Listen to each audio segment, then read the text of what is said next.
You're listening to RIAcast, a podcast of the Southwest Florida Real Estate Investment Association. RIAcast brings together a variety of real estate entrepreneurs from all over the world to share tips and ideas. The core purpose of the Southwest Florida RIA is to help members become more profitable and successful through networking, education, and empowerment.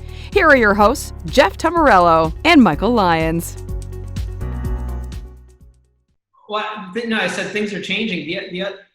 With inflation, if we go into a steady pace of inflation, really the ones who are going to benefit from that are the wealthy people who own assets.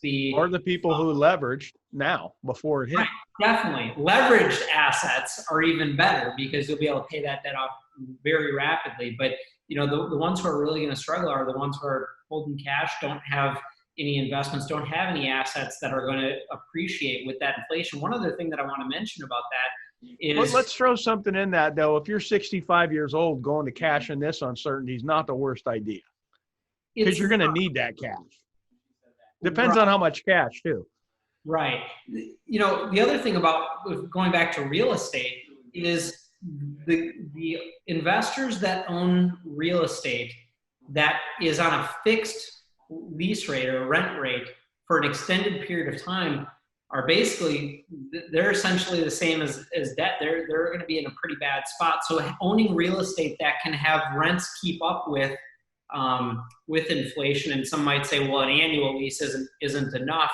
I'd rather have an annual lease than a 5 or a 10-year or a 20-year lease with fixed increases built in.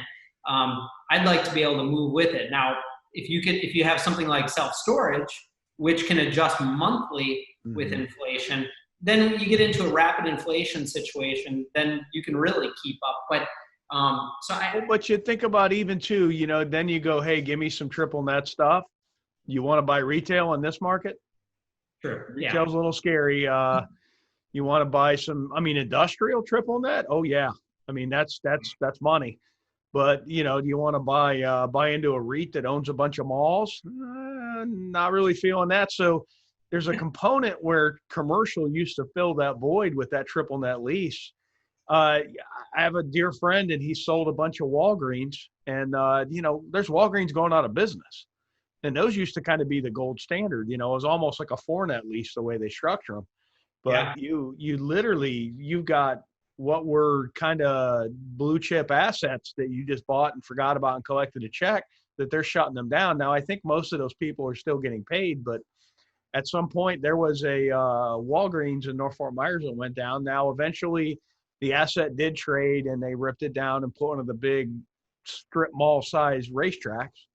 So, it'll eventually the market will repurpose it, but it's a really interesting time. And at the mobile home parks, to me, make the most sense. We were talking after the meeting last night, and one of my mentors, he owns some, and his comment to me was that, because I was so in love with it, and he's like, well, it's a great concept, but let me tell you what's wrong with it. And he started it with, you basically own a small city, but you don't have sovereign immunity.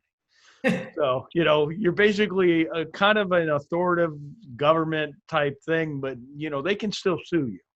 So, it's and litigation's going to be, we're going to do some topics on litigation because there are some frivolous litigation hitting, and I think it's just going to get worse and worse.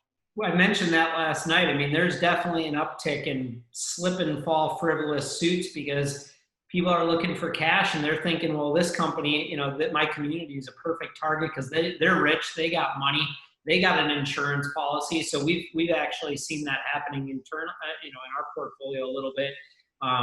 The other thing about a good analogy that I mentioned last night that kind of goes along with what you're saying, another good analogy for manufactured home communities, like a for-profit homeowners association, right? So they own their home.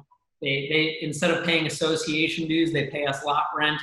Ours is for-profit, where an association isn't, but we have some authority to make sure that they maintain their homes, that they pay their dues, but we don't have to actually maintain their home because they own it. So it's kind of a weird setup, but it's turned out to be really good.